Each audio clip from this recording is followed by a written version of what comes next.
a news show.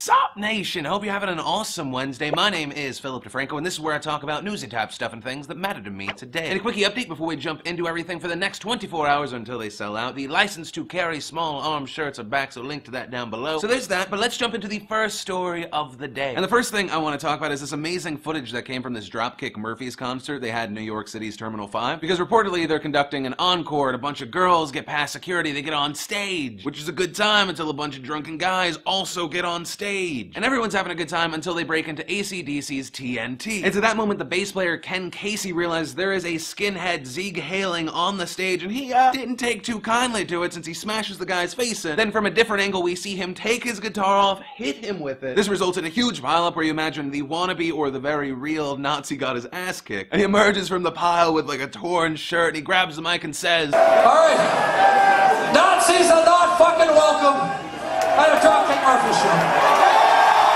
And as much as I resist to not be like, yeah, violence, it's near impossible to feel bad for a Nazi. Like, you'd have to have a Nazi puppy. You'd be like, oh, Nazi puppy, I don't understand your decisions in life, but you're so cute. But otherwise, no, fuck that Nazi. Then in fantastic news for fellow GIF lovers, Google has made it so that when you image search, they added animated as a file type, and it makes finding these GIFs so much easier rather than going to Tumblr and typing something in and then going through just a bunch of terrible shit. Everything there at your fingertips. Plus, for me personally, it's a fantastic way to realize all the weird shit I've said throughout the years. My favorite still being unicorn times sandwich divided by 700 bees. This very masculine shoe no you don't gif. Bitch you crazy. And really just so many things. Also in advance, I apologize for all the minutes, hours, and days that you have now wasted because of this new knowledge. Then for our sexy time news of the day, we have two things. First being Helen Flanagan, who is, many people have called her the next Kate Upton, which, is ridiculous because you can't call every busty blonde girl Kate Upton. That's another thing. Plus, Helen is British, which is always a positive. Like, that accent is always just, that's a good time. Like, say something dirty, but then all of a sudden say something dirty in a British accent. Actually, we should test this. So say something dirty regular. Yeah, I want to lick you up and down. Say it British accent.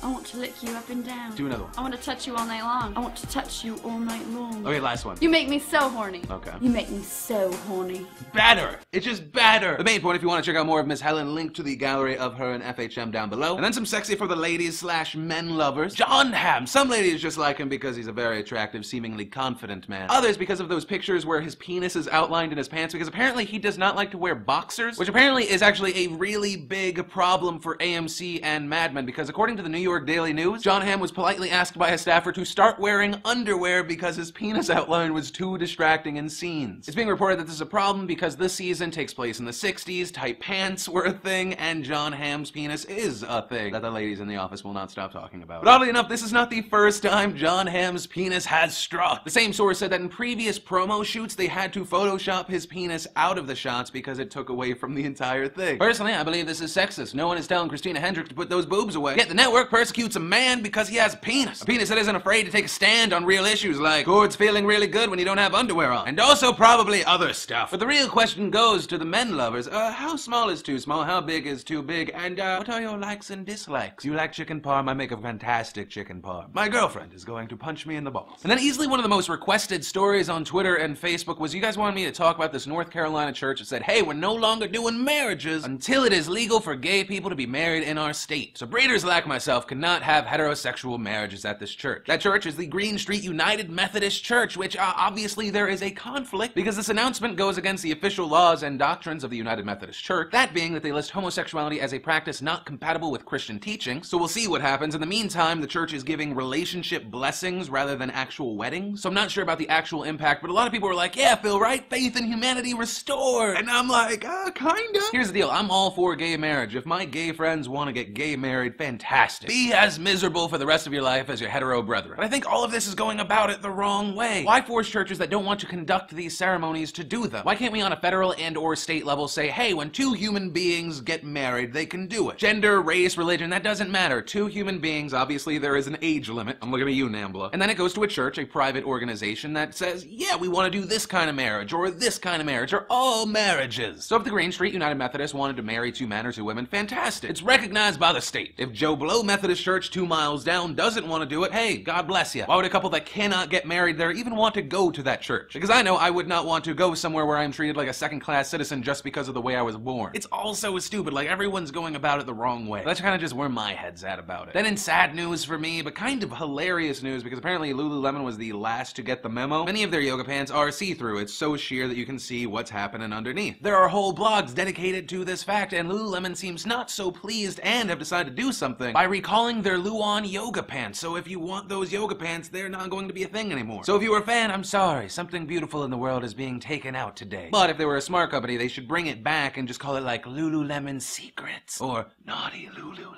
Then in an update to the Steubenville rape case, it seems like it is not over because Malik Richmond's lawyer is saying they will be appealing this decision. Being as the previous defense strategy that the 16-year-old girl was too intoxicated for a rape to actually occur, that they are now claiming their client, the 16-year-old convicted rapist's brain was not developed enough, and because of that, he should not be on the sex offenders list for life. Saying, quote, I don't believe that a person at 75 years old should have to explain for something they did at 16 when scientific evidence would support your brain isn't fully developed. So in the real world that we all exist in, a real lawyer is saying that his 16-year-old client's brain was not developed because he was 16, and because of that, he was not functional enough to determine whether he should or should not rape an unconscious 16-year-old girl. So we're all on the crazy train together, okay. Now, to be fair, neuroscience does say that in teenagers, they have an underdeveloped decision-making center, which is how they explain why teenagers are more likely to steal or take drugs. But to appeal rape charges in this way is ridiculous. There is an understanding that these football players were minors. Their defense opted to not have them tried as adults because the penalties would have been much harsher. Plainly put, he needs to be labeled a sex offender. If someone kills someone when they're 16 and it's blatant murder, you'd be like, oh, that person's a murderer. Let's be sensitive about this murderer's opinion and life. No, both of these kids, especially Malik Richmond, need to be labeled sexual offenders because if they move into your town, it's your right to know about this guy's past, especially if you have kids yourself. If this bullshit somehow went through, it would set a precedent that all teenagers are not responsible for their actions. And personally, would I want to be remembered for the stupid shit I did when I was like 16, 18? No, but I also wasn't out raping people. I was wearing jorts and sneaking out to play laser tag, and one time I let my boss do this one thing with their mouth. So main point, you are bullshit. But nation, take that story and turn it into a lighthearted question of the day. What's something you did when you were younger that you kind of regret? Let me know in the comments down below. Remember to possibly be pelted with $50 worth of stuff from 4humanpeoples.com. Leave a comment down below, join the conversation, maybe hit the like button, favorite if you really like it. Also, thanks to the sponsor of today's show, netflix.com/PhillyD. Use that URL, you get a free month of instant streaming movies. But, of course, as always, my name is Philip DeFranco. You've just been filled in. I love yo faces, and I'll see you tomorrow.